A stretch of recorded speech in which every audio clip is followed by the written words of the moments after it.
Good evening, I'm Sharon Kyomugisha with UBC News Tonight and Nakakoni Elizabeth on sign language in our top stories of the day.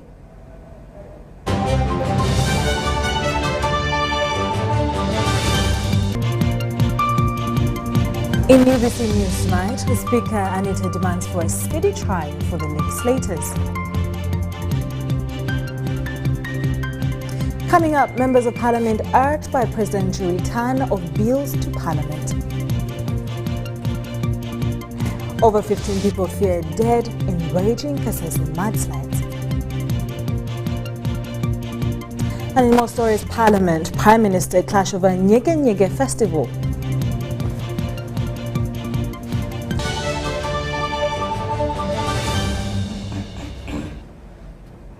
Good evening, and you're watching UBC News Tonight with me, Sharon Kyomugisha and Nakakoni Elizabeth on sign language. I hope you've had a great day.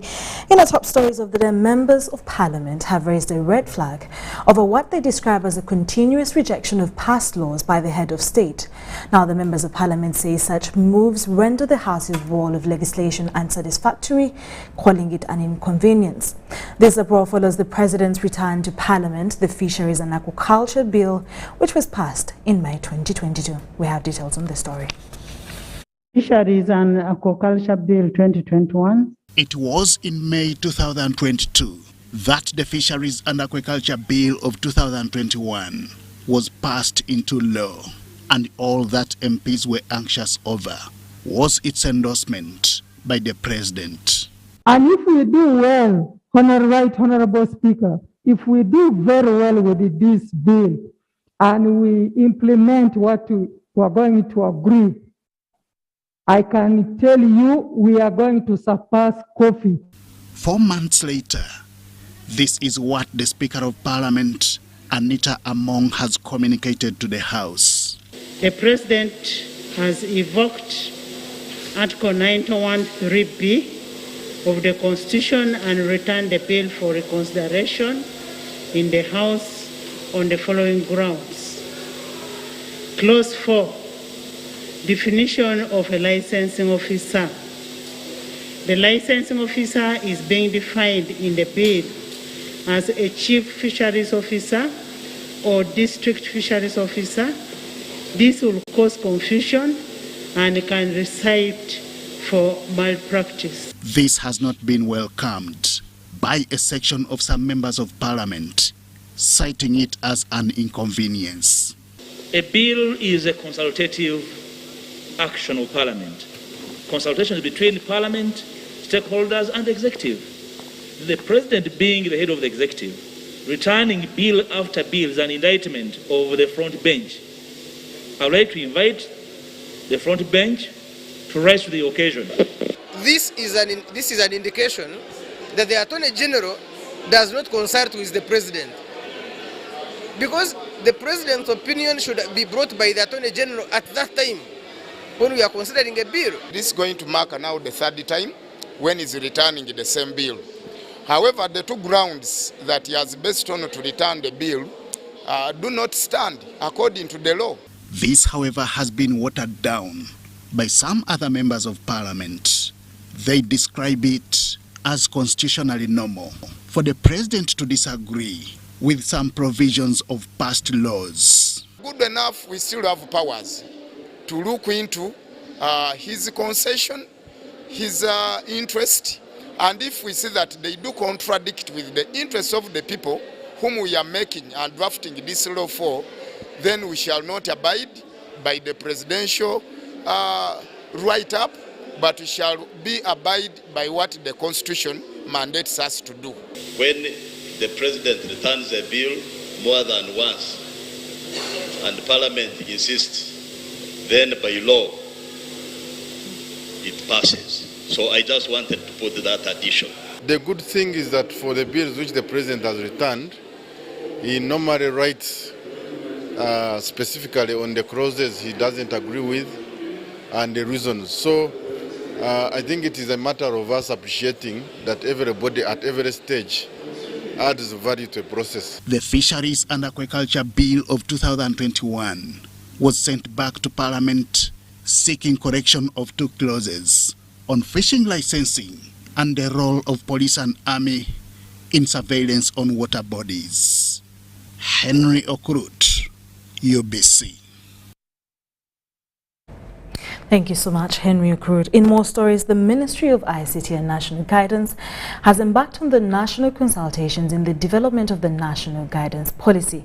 The State Minister for National Guidance, Godfrey Kabianga, reiterates that the main bottlenecks for the country's socio-economic and political development since independence is lack of an ideological orientation to comprehend the national vision. The limited willingness of the public to participate in different government programs is linked on the deteriorating spirit of patriotism and failure to articulate the national ideology. You have heard about patriotic clubs.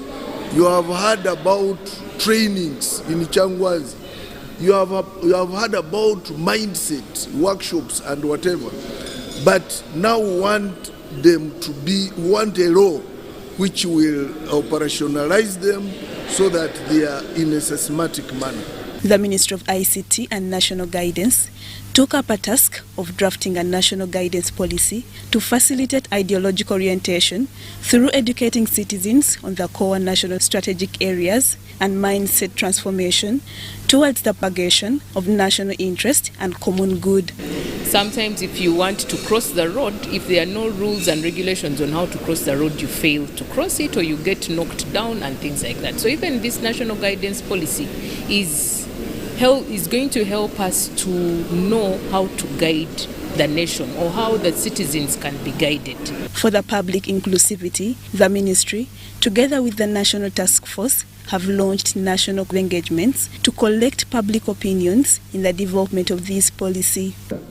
Our objective is to build a national character that rallies the Ugandans around the national identity, virtues, symbols, and doctrines, from 30% to 90% of the Uganda population by year 5.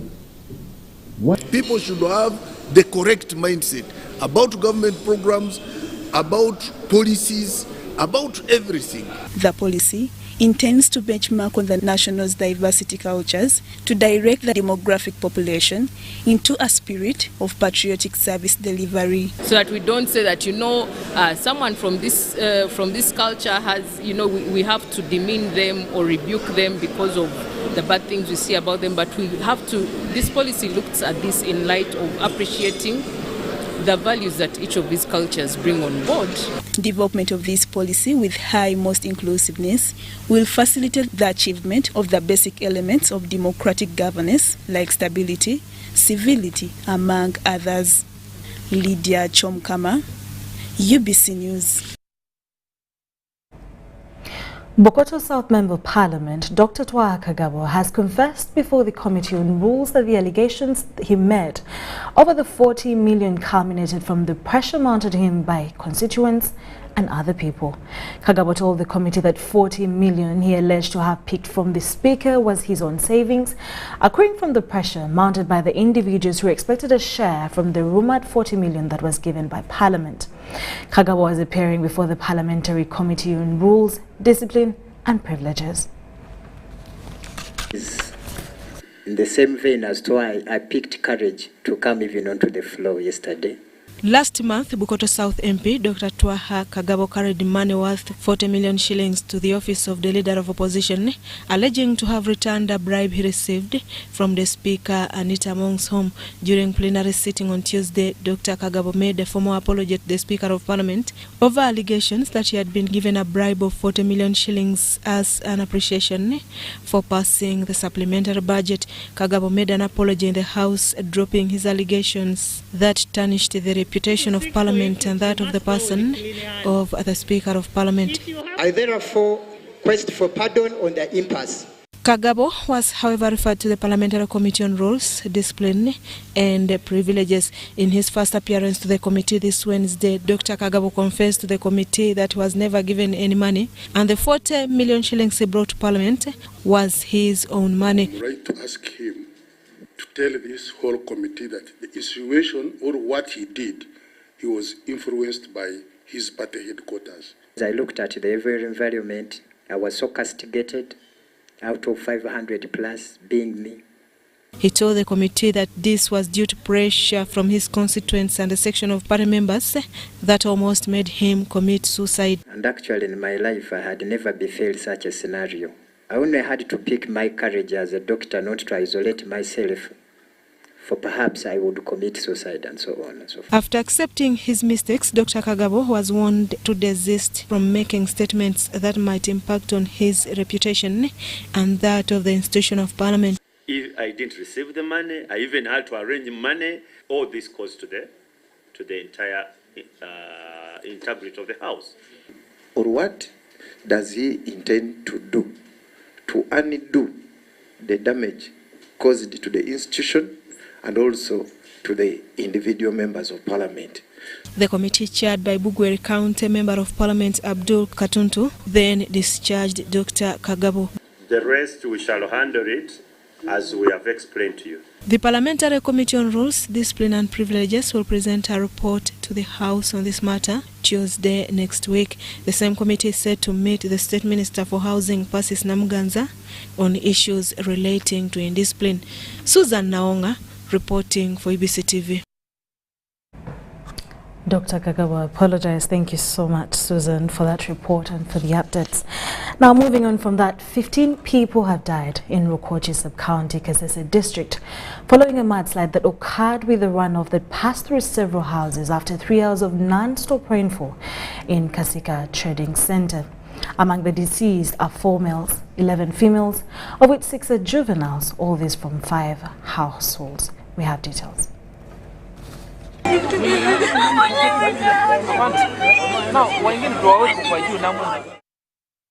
It is a somber mood in Kasese district following the death of 15 people who died as a result of a mudslide that occurred when the runoff swept away several houses after 3 hours non-stop rainfall in Kasika Trading Center in Rukochi Sub-County. 5 households at the trading center are said to have been directly affected. Police in Rwenzori East urged locals to vacate the place until further notice. 3 bodies are missing. We are still establishing the number of casualties and the properties that have been lost, but there are very many things, including the power line, household properties, animals. So the LC3 chairperson, Rukoki Sub-County, Mohindo Emi, said about 100 homesteads have lost property and over 350 people displaced in the area. And 7 are in the hospital and 3 are still missing. And we don't know, because the incident happened at night, how many have been also affected, because people are found in the mud, others are found in the river, and we have so far recovered those, but we don't know those who are moving at night. Chairperson LC5 Kasese District, Muhindi Erifazi, said they plan to relocate the survivors and provide the affected families with food. Measures, all these families, the survivors, we want to have them evacuated from this place because you never know what may happen. The rains have just started. For those who have relatives around where we think it is safe, they will join them. Those who may not have relatives, we are going to locate one of the places that is safer to have them settled there. And the survivors, as for today, they don't have where to put their head, where to sleep. They don't have food. We have already informed our district disaster committee.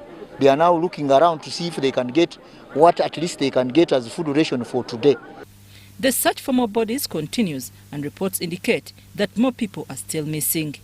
After burial and resettling, we are going to intensify on sensitizing our masses, especially those who are in areas which are prone, even when they have not had the problem, to leave those places for the time being.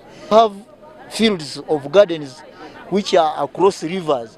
We are saying if they are to go there, they must take a long route, not to risk to cross rivers which are flooded, because they may end up being swept away by the running water. The District Commissioner Kasese Joe Walusimbi said the public needs to regularly be sensitized about the climate change patterns. Abatano abafudde basatu bakyabuze naye tufunye ekyuma tugenda geza ko tusimule era n'abantu bagenda kuddamu bagoberereyo wansi amazzi gye gagenze kusanga bayinza ogifuna. By 4 p.m., some families who had recognized their loved ones had started taking them for burial. I'm Nafka Farida, Antali Moses. Very sad news. We pray that the Lord strengthens the families of those that lost their loved ones, but also that the government comes to their rescue, because it's really a rainy season and that might not change anytime soon. In more stories, a team of government officials led by the National Emergency Coordinator and Operations Center, Brigadier James Chinalwa, has been dispatched off to assess the aftermath of landslides that ravaged Kasese district. Brigadier Chinalwa revealed this at the end of a ceremony of relief items donated by United Nations High Commission Refugee Agency to support 1,000 households affected by the recent floods in Mbale district.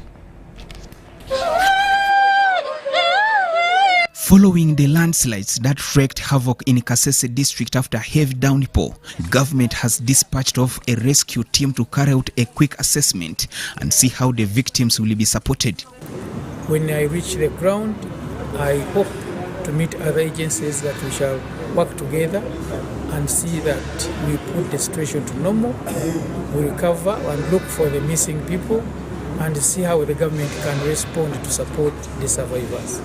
The team is also expected to map the areas that are at risk of looming landslides in the district. I'll be going with the GIS specialists to go and map areas where potential slides can occur, are likely to occur, so that we plan to remove the people who are at great risk. So when we reach the ground, we shall see potential areas of causing landslides and make a report so that the government can relocate those people. Brigadier Chinalwa revealed this move at the handover ceremony of relief items donated by the United Nations High Commission for Refugee Agency to support 1,000 households affected by the recent floods in Mbale district. On behalf of UNICEF, I place our continued full support of the government and people of Uganda in good and bad times. I call upon the technical teams from both UNICEF and UPM to coordinate the timely distribution of this life-saving assistance to affected population. While receiving the relief items on behalf of government, Minister of State for Northern Uganda, Grace Freedom Kuichwing, thanked the donors for the support, describing it as a timely intervention. We thank His Excellency the President of Uganda for having good cooperation with all the United Nations agencies, and also thank you for reciprocating. On behalf of government of Uganda, we are extremely grateful for this valuable and generous support, which will address at least 1,000 households. She, however, asked public living in prone areas of landslides and floods to leave in order to avert similar calamities in future. Although hundreds have responded to the call of government to be relocated over the years, some continue to resist, saying they are not comfortable to leave their ancestral lands. But we shall talk to them, because it's safer to heed to advice when you're still alive than to be rescued when you're dead. I think it will not help. The relief items that have been donated by United Nations Refugee Agency include the kit that comprises of a blanket, a spade, tarpaulin, and clothes. Joseph Oko, UBC. Minister Kitutu has warned Karamajong parents who send their children on Kampala streets to make money as a premium that will save them from poverty to stop it with immediate effect. Minister Kitutu appealed to Ugandans to condemn this act and join her in the fight to remove children from the streets. Take a look. At least 300 children, mostly from Karamoja, were picked from various parts of Kampala and taken to Masulita Children's Home for rehabilitation last week. Today, Minister for Karamoja, Mary Kitutu, took off some time to go to the home while these children were taken for rehabilitation. While donating relief food together with Huawei, Minister Kitutu asked Ugandans to stop giving money to any child on the streets. I'm appealing to all Ugandans to condemn this. I want to see members of Parliament condemn this act.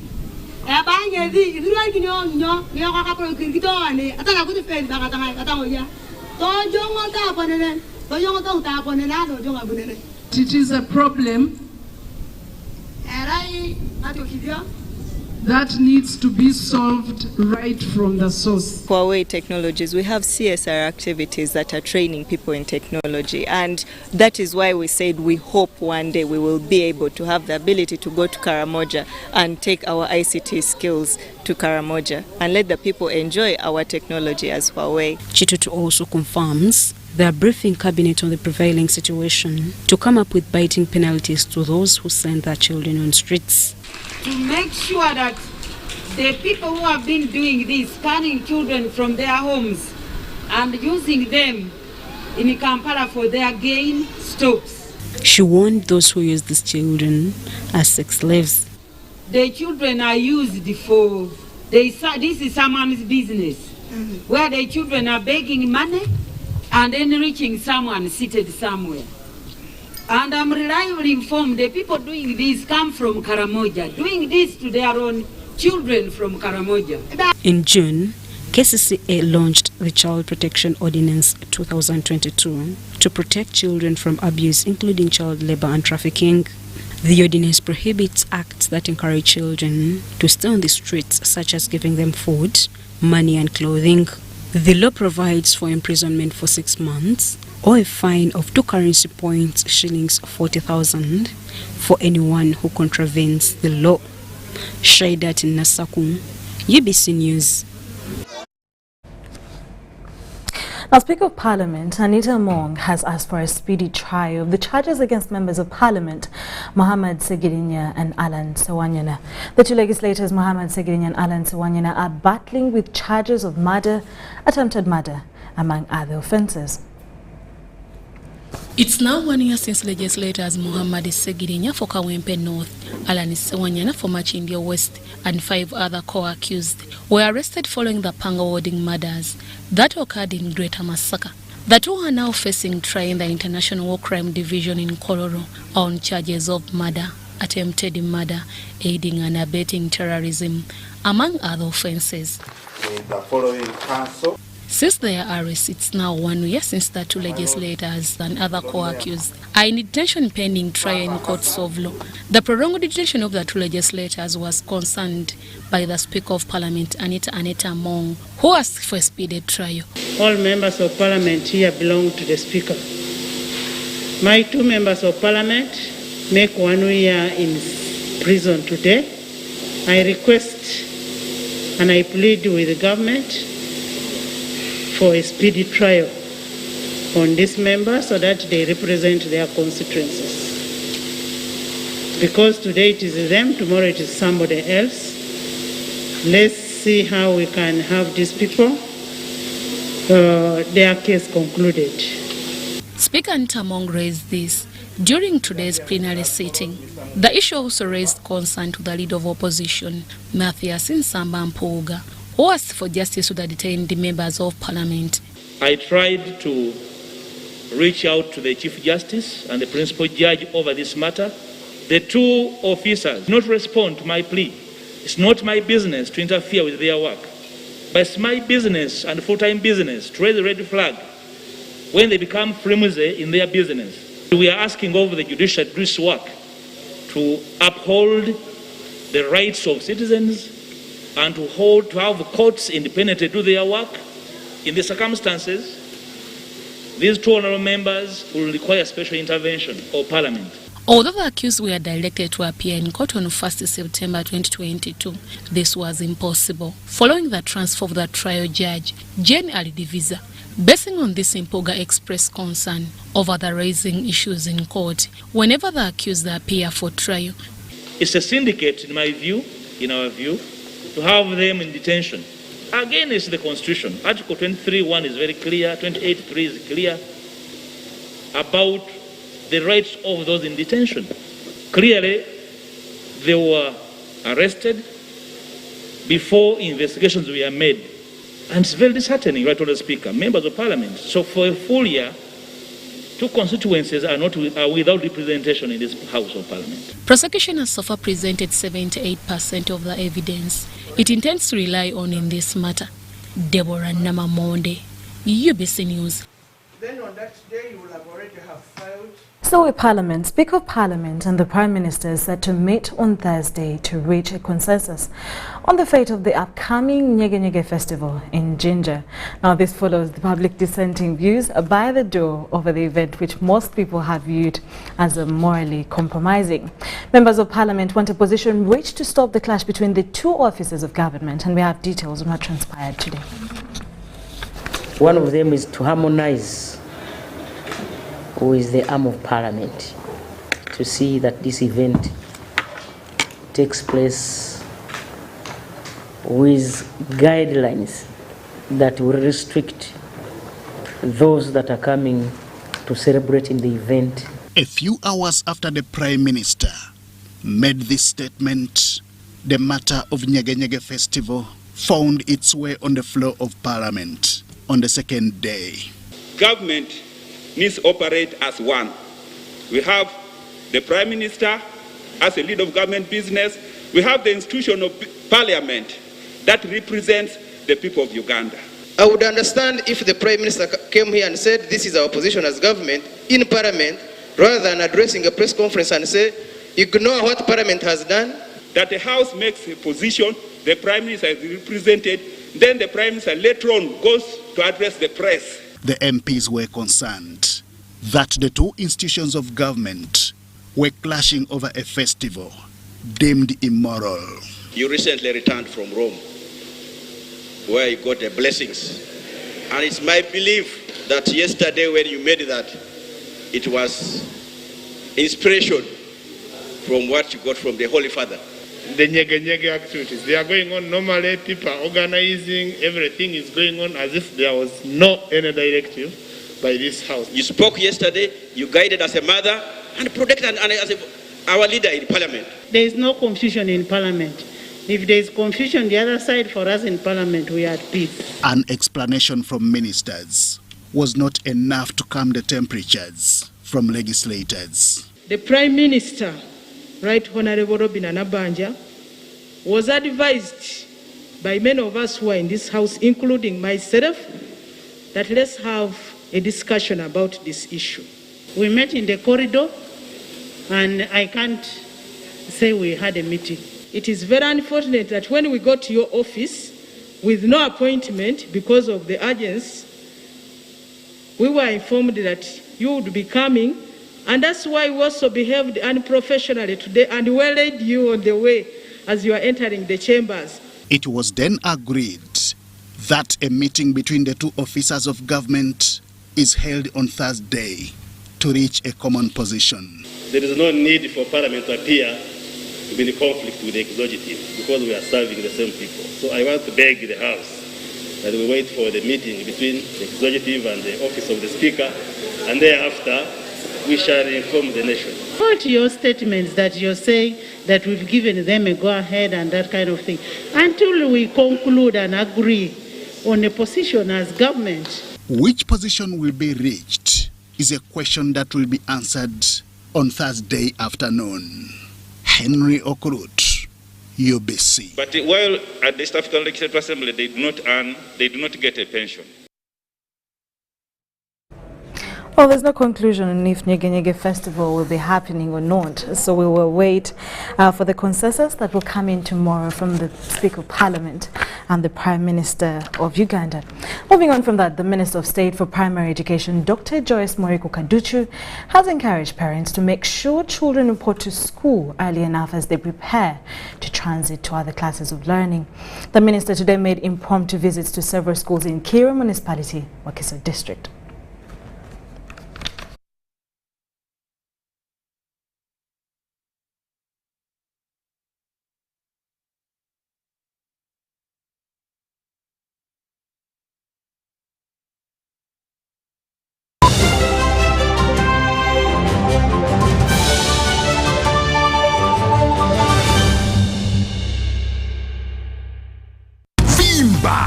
M10 Kabode Super as you pay mpola for this smartphone.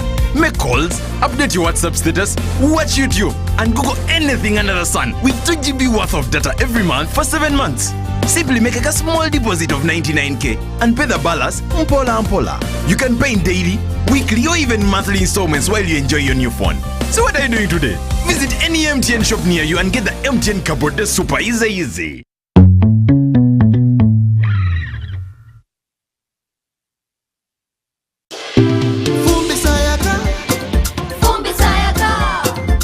Cooking with electricity is now affordable. Cook your beans. Avoid smoke. Sayaka. Cooking with electricity is now so affordable with the Fumba tariff set by the Electricity Regulatory Authority. With the Fumba tariff, you can now buy up to 70 units of Yaka at a reduced price of 412 Uganda shillings per unit after consuming your first 80 units of the month. For more information, contact the Electricity Regulatory Authority on 0200 506 000.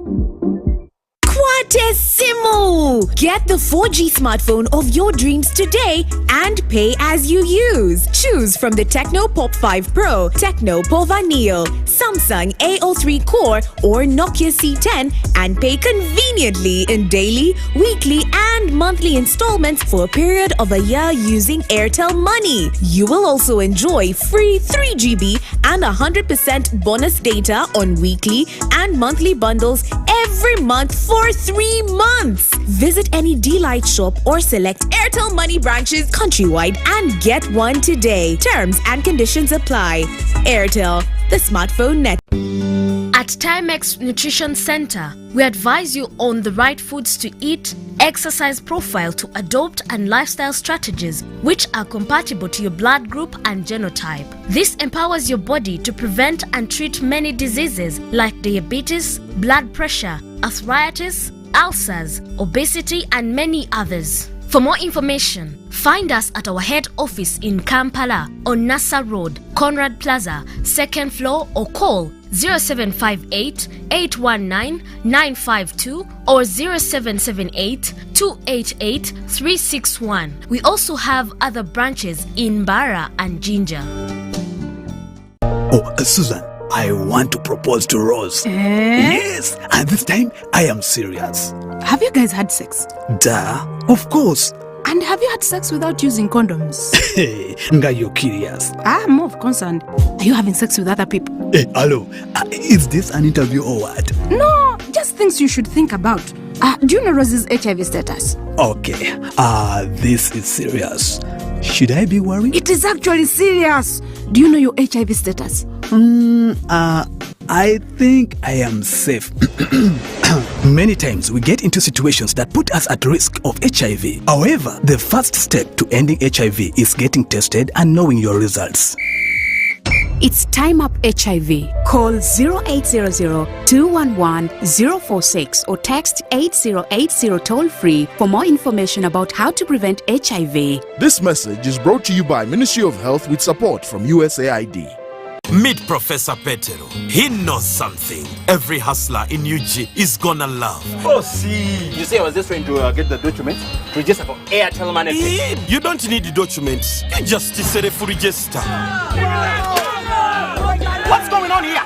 He sells things from the shop, and behind my back, he gets the money and gives it to his girlfriends.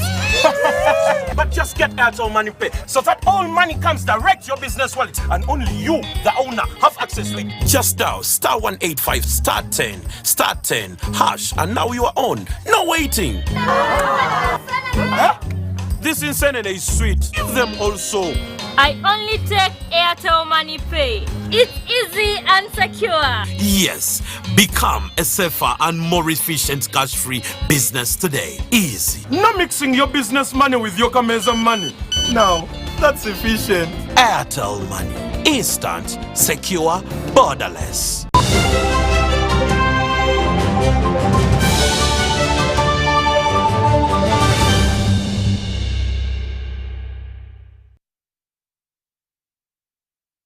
Welcome back from that short commercial break. You're still watching UBC News Tonight and it's just 36 minutes, 24 to 9 p.m.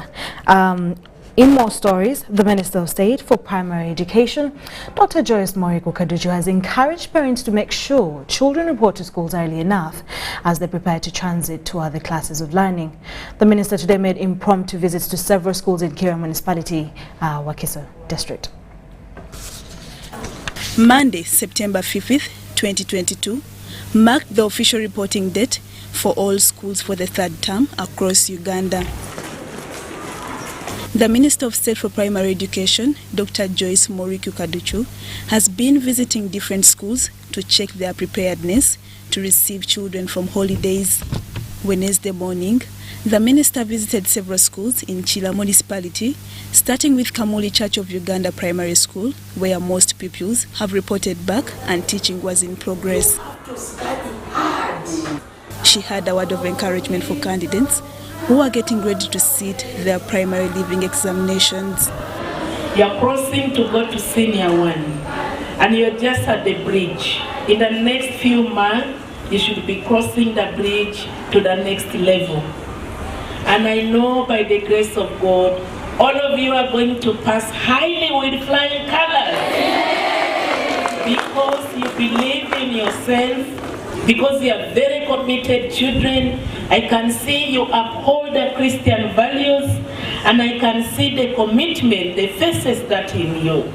Earlier, Dr. Joyce also checked accommodation and feeding facilities of the school that has a population of 1,600 pupils, both day and boarding. Are you ready to sit PLE? Yes! Are you ready to cross the bridge? Yes! Together with the inspector of schools in Chila municipality, the minister also checked on Chirinya Church of Uganda Primary School, and the situation was not different from the previous schools.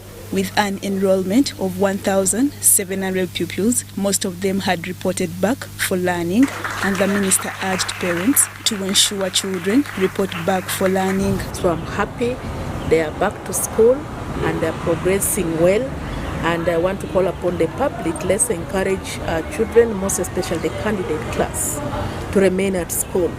Where you do not have money, please make a special arrangement with the school to ensure that they pay in installment. The minister asked parents and schools to embrace the milk feeding program, a new development aimed at improving performance of learners, ensure good nutrition, and reduce school dropouts. It's basically offering a nutrient food for this child, because we know milk has got a lot of protein, and the children need protein. They need a lot of high valued food. We need both the micronutrient and the macronutrient for the child. The new program starts this term in 13 local government schools in Mukono, Kampala and Wakiso, before being enrolled out to the rest of the country next year.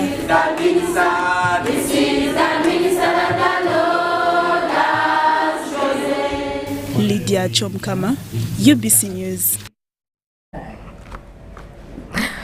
In those stories, an estimated 200 mothers give birth at Kasubi Health Center every month, though the facility has not been having an incubator for preterm birth. On learning that some of the babies are born before time, and yet the hospital did not have an incubator, Stanbic Bank and Rotary Club of Kampala Daybreak bought the facility to cater for babies born too early.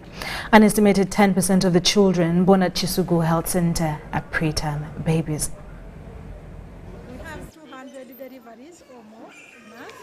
But out of the 200, at least 10 are born when they are not yet. It has been a hassle by mothers and Kasubi Health Center administration every time a preterm baby is born at the facility. However, with the intervention of Stanbic Bank and Rotary Club of Kampala Daybreak, Kasubi Health Center no longer need a standby ambulance to take preterm babies and their mothers to Kawempe Maternity Hospital for specialized handling.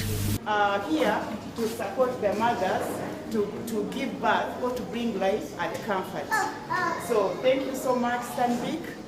Stanbic Bank Uganda and Rotary Club of Kampala Daybreak have donated an incubator for preterm babies and 200 mama kits for mothers to Kasubi Hospital to resolve this maternity challenge. About 30% is born prematurely, so we're attached to support these children, because they said the need is how to rush these children to Kawempe Referral Hospital to save their lives. So that was a basic need we thought we could resolve.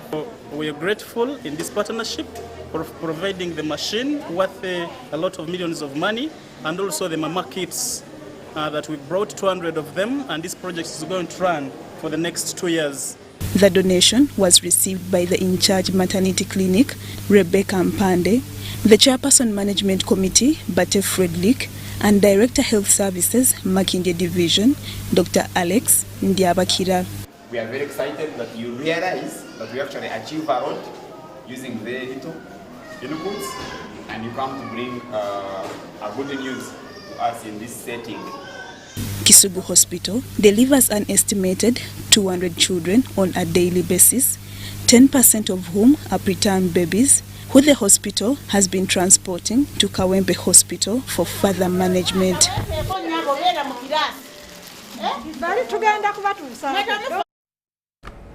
The mothers look very excited, and we're glad that there's an incubator, I beg your pardon, for preterm babies.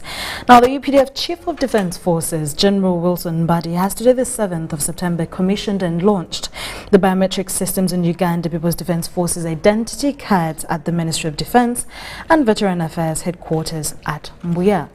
In his remarks, the CDF commended the Ministry of Defence and Veteran Affairs and the Chieftaincy of Integrated Resource Management Information System for the upgrade made on the biometrics.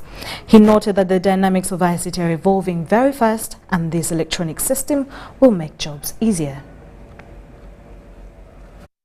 267 senior officers at the rank of Major to Colonel were seen off yesterday from Bombo.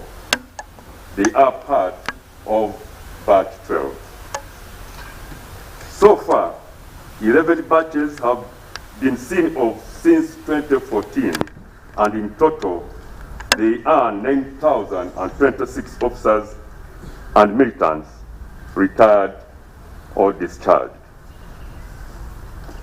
This time around, for batch 12, the plan was to retire or discharge 2,539 personnel, involving 75 general officers, 429 senior officers, 275 junior officers, and 1,760 militants. But due to budgetary limitations, Your Excellency, the number was reduced tremendously to only 316 officers. Your Excellency, resistance of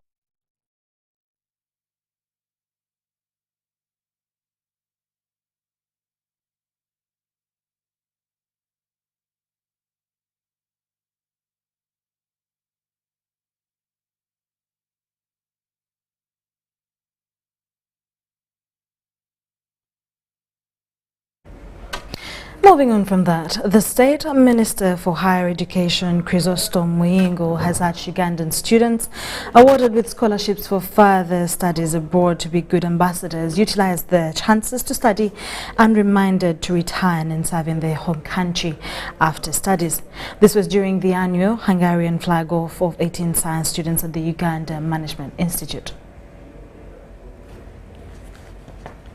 Ugandan students awarded scholarships to study abroad have been encouraged to be patriotic, be good ambassadors, and return home to serve and develop their country after studies. Minister Muyingo was officiating the flag-off of 18 Ugandan scientists to pursue masters and PhDs who were awarded scholarships by the Republic of Hungary at a function held at the Uganda Management Institute in Kampala. And we try to really and come back as fast as possible. Our national development plan is emphasizing delivery of science and technology as a priority for education. You will realize that this is reflected in the choice of courses that are being offered under this scholarship scheme. The Consul of the Republic of Hungary, Professor Gordon Wavamuno, promised with a good working relationship between the two sister countries to continue lobbying scholarships for Ugandans and advised the beneficiaries to go, study, and come back and engage in development.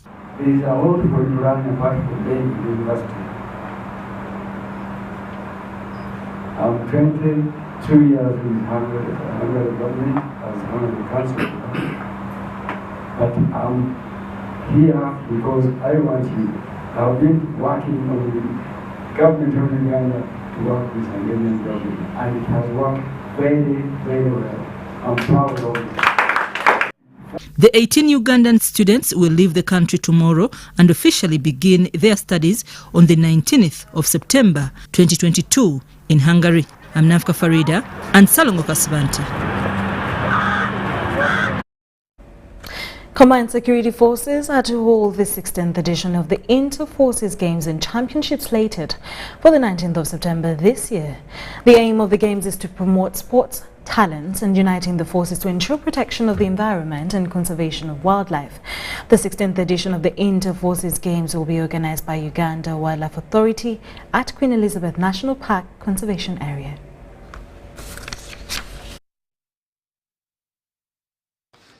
Unlike the past 2 years when the country was affected by the COVID-19 pandemic, this time round, the 4 Ugandan combined forces, Uganda Police Force, Uganda Prisons, UPDF, and Uganda Wildlife Authority forces will hold the annual Inter-Forces Games and Championships.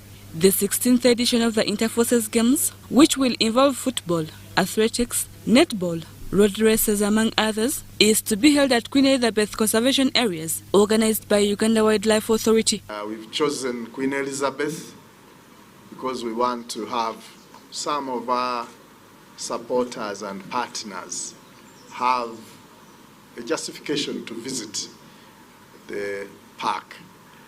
But also we want to showcase what we have there as Uganda Wildlife Authority. The games are aimed at promoting local and international talents in sports and enhancing cooperation and unity among the forces.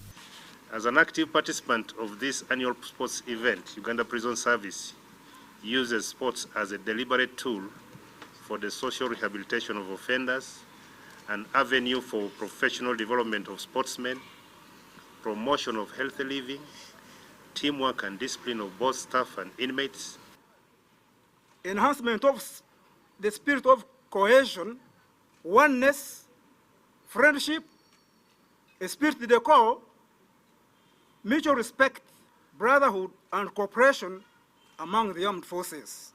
It also assists us as Uganda Police in terms of community policing. As we engage in the various sports, we interact with the public in the various competitions, and it enhances our community policing activities. The Ugandan forces are also working towards ensuring effective protection of wildlife and conservation of the environment.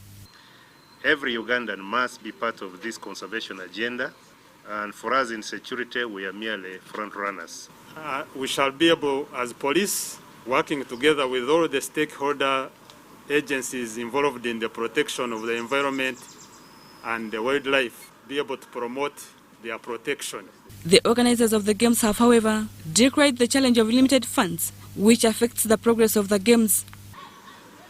In spite of the visible benefits of sports, it remains poorly funded across government institutions, and there is a need for deliberate effort for every one of us to increase funding towards sports.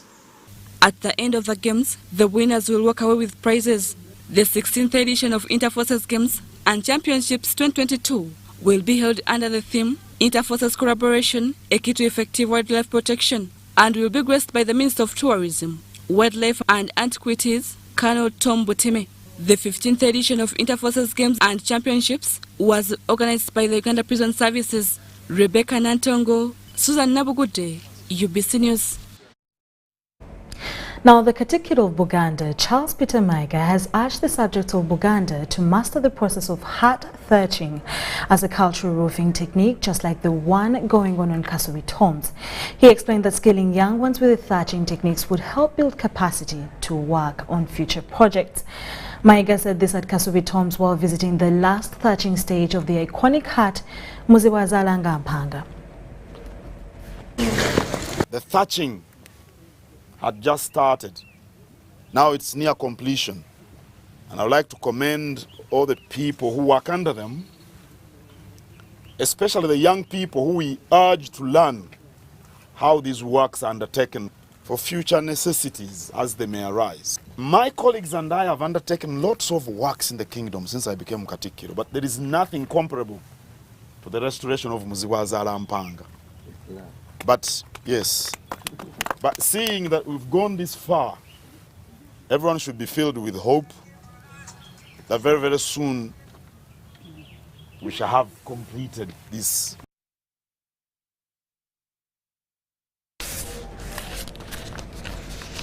In more stories, fishing on Lake Wamala faces a ban if fishermen involved in practices against the guidelines of the fishing industry.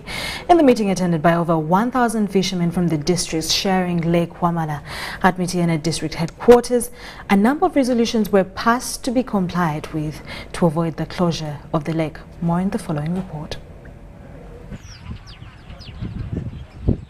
Threats to ban fishing on Lake Wamala have in the recent weeks taken center stage among the discussions of the fishing communities surrounding the lake. This has been due to the poor fishing methods practiced by the locals due to the increase in demand of fish and fish-related products both at the local and international markets. However, leaders in the 3 lake districts have been compelled to intervene to stop the closure of the lake. During the meeting attended by over 1,000 fishermen and political leaders from the districts held at Mityana district headquarters, resolutions were passed to be complied with in order for the lake not to be closed. All legalities themselves from the water and arraign them for banning. In fact, we have told them to keep inviting us whenever they have collected all the legal gears. Tusaba mufuna olukiiko olwamu olu joint nga lukwatagana n'abakololo be musanzeewo. Olina eritwala deni bwatuuka eyo n'amuggyako ssente. Mwami Ssekiwunga weebale nnyo, weebalire ddala ssebo taata. Most important among the resolutions is that landing sites which are not gazetted will not be allowed to operate. The Chairman Association of Fishers and Lake Users of Uganda, Godfrey Kambugu, promised that Lake Wamala will not be closed in this period of 2 months. However, plans of closing it are underway if the resolutions are not followed. I concur with the Chairman LC5 and his team to give these for some time to organize themselves and do self-policy. If they fail in self-policy, we are going to give them even FPU so that it can support them do their work. The Mityana District LC5 Chairman Mugisha Patrick commended the Association of Fishers and Lake Users of Uganda for the meeting and encouraged stakeholders on Lake Wamala against practices of poor fishing methods. That Wamala belongs to them. They can, together with the community, they will be trying to preserve. They will preserve the good fishing methods. They will be handing over the bad nets which they have been using, bad boats which they have been using on the lake, so that at least the fish in the lake can get a relief. I'm Nafka Farida and Salong Kasbanti. Stay connected on the largest 4G network in Uganda using the Airtel 4G Pocket MiFi at only 75,000 Uganda shillings. It comes with 15 GBs free, valid for a month. You can connect up to 10 of your friends and family at a go. Visit the nearest Airtel shop to get one today or call 0800 333 330 for free delivery within Kampala. Dial *175 *9# to activate free 15 GBs. Airtel, the smartphone network. At Timex Nutrition Center, we advise you on the right foods to eat, exercise profile to adopt, and lifestyle strategies which are compatible to your blood group and genotype. This empowers your body to prevent and treat many diseases like diabetes, blood pressure, arthritis, ulcers, obesity, and many others. For more information, find us at our head office in Kampala on Nassa Road, Conrad Plaza, 2nd floor, or call 0758 819 952 or 0778 288 361. We also have other branches in Mbale and Jinja. Vimba ni MTN Kabode Super as you pay mpola for this smartphone. Make calls, update your WhatsApp status, watch YouTube, and Google anything under the sun with 2 GB worth of data every month for 7 months. Simply make a small deposit of 99k and pay the balance mpola. You can pay in daily, weekly, or even monthly installments while you enjoy your new phone. So what are you doing today? Visit any MTN shop near you and get the MTN Kabode Super easy.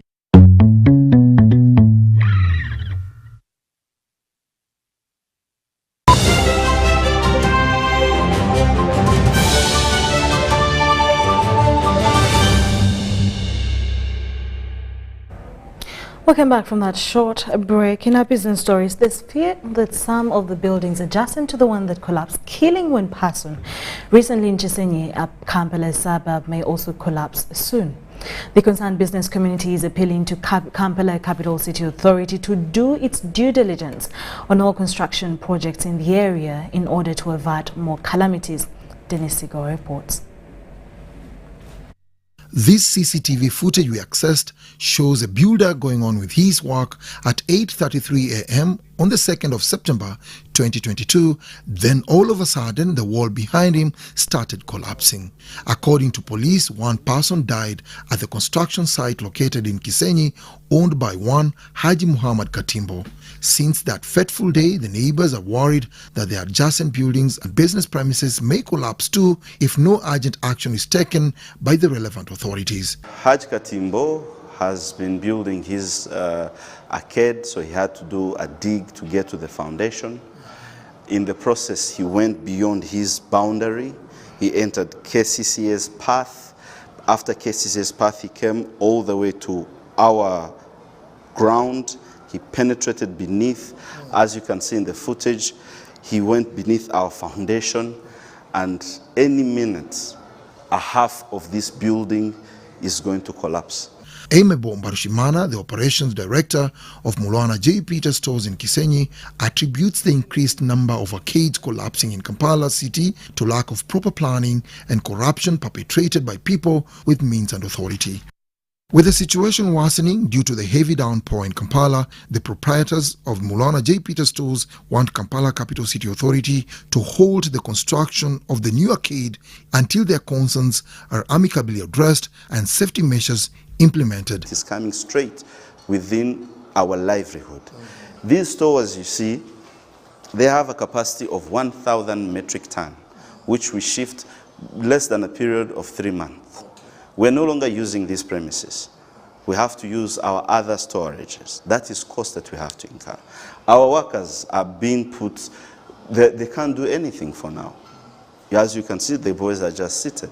We have to reduce the stock. All these are costs that we are incurring. KCCA officers are urged to do due diligence for all construction works in the city and, if possible, involve the anti-corruption unit to ensure that all construction projects are executed without favorism. On Monday, Haji Katimbo came to our premises, but we had already taken this matter in hands of the law. And we advised him to make follow-ups with his lawyers. Dennis Igoa for UBC News. Forget last season. Forget the oohs and the ahs. Forget every moment that stole the show, because the real show is here on GoTV. It's the new season. It's action-packed, and it's going to be non-stop football. With over 1,000 games from more than 7 leagues and cup competitions, plus a World Cup. Make sure you get the best seat in the house this new football season. Get a GoCoder with 1 month of GoTV value for only 25,000 Uganda shillings and enjoy non-stop football. GoTV Uganda. Love it. Oh, they look nice. Thank you, honey. Yo!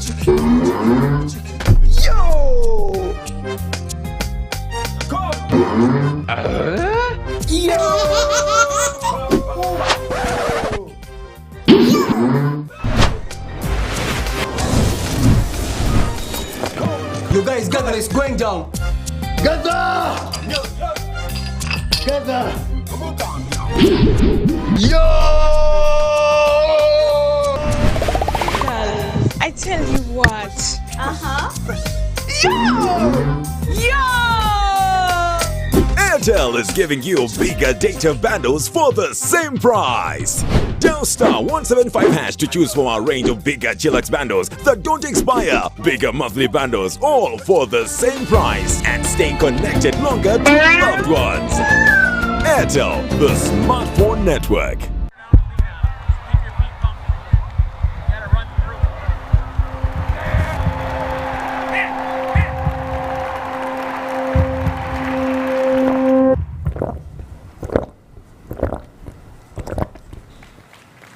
Nivana wafe twenywele, nivana wafe twenywele, nivana wafe tunyola.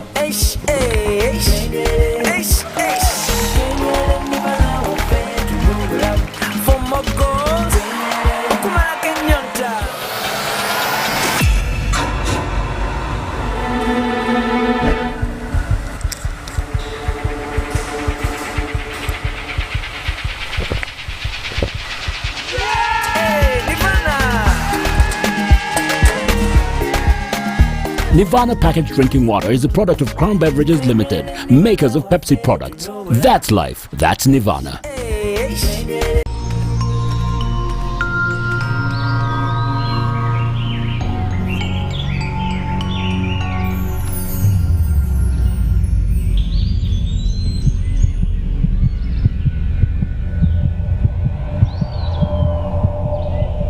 We can't tolerate sexual harassment. Sexual harassment is unacceptable in our school. Because a good school equals a better life. Raising voices.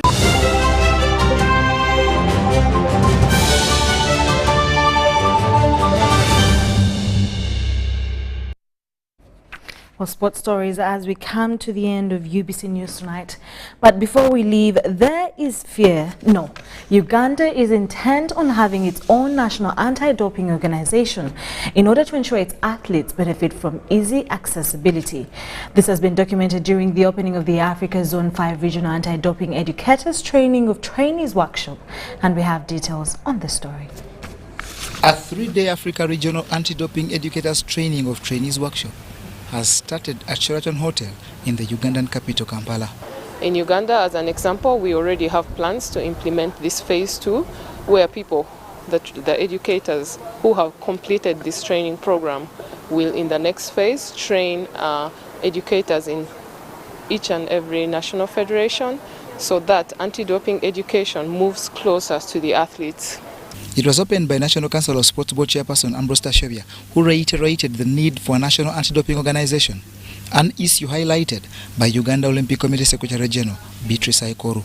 So until we get to start to test our athletes regularly, that's when we'll be able to know the situation in this country. Of course, as the National Olympic Committee, we are going to encourage our federations to carry out doping tests. It's very expensive, but we'll try.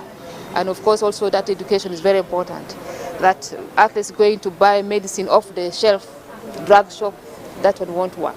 This comes in the wake as Uganda has continuously come under the spotlight for impressive results, but also to avoid incidents like before the Commonwealth Games that led to a couple of athletes to miss out. It is important that we back the empowerment of our people and also in the region to be able to show that we are committed to this. The workshop is attended by Zone 5 countries including Rwanda, Eritrea, South Sudan, Sierra Leone and Gambia, and achieved in partnership with United Kingdom Anti-Doping. The educator course that we're going to deliver, so training of the trainer, is a 3-day course. The first day is looking at the educator program, why the educator program is important, how we can roll it out, how countries can roll it out in their different environments. About all the paperwork that was involved in teaching. Italy and Nigeria are the first countries set to arrive on Friday for the Uganda International Para Badminton Tournament. This will be followed by Canada, India, Egypt and Kenya on the same day. The tournament that starts Monday 12th will have 160 players compete for honours and medals. Uganda will field up to 50 players for the games classified in different categories. Now, talking injuries in sports, Dr. Agwadwal's Eye Hospital is among the sponsors for the tournament. The hospital has cashed in 5 million Ugandan shillings for the tournament. This will be accompanied with an eye sensitization drive as well. Them expecting for the international tournament, we're expecting 19 countries, and we are expecting over 180 athletes coming in. For Uganda as a country, we are fielding more than 50 athletes, and they are in different categories. So definitely we need more sponsorship, we need more support. As you know, these are two big tournaments. We need a lot of sponsorship. So, and our hope is that we approached a number of agencies, a number of organizations, and we are waiting to hear from them. So far we've heard from two companies. This is Bank of Baroda and Dr. Agawal's, and we are hopeful that more will be coming in. The team news is that we are ready. Our athletes are ready, and for us as an association, we have an obligation to people like Dr. Agawals that come through to support us. We have an obligation to, first of all, thank them.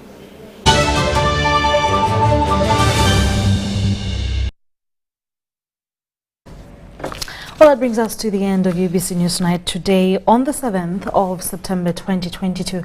My name is Sharon Kyomugisha with Nakakoni Elizabeth on Sign Language. From the team and I, have a lovely night and stay tuned for Behind the Headlines. Good night.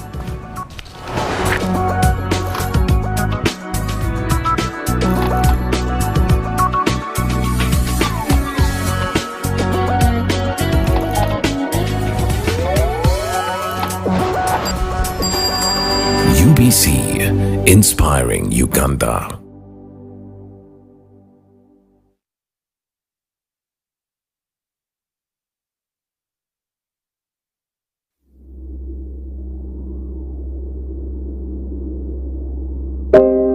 I remember the lockdown, when the streets were empty and our lives disrupted, when businesses closed and our livelihoods hung in the balance. Hospitals were full. We lost loved ones, jobs, and hope. Our children couldn't study anymore. We cannot let this happen again. We should not go back. Get fully vaccinated against COVID-19 and join the millions of Ugandans who are already vaccinated.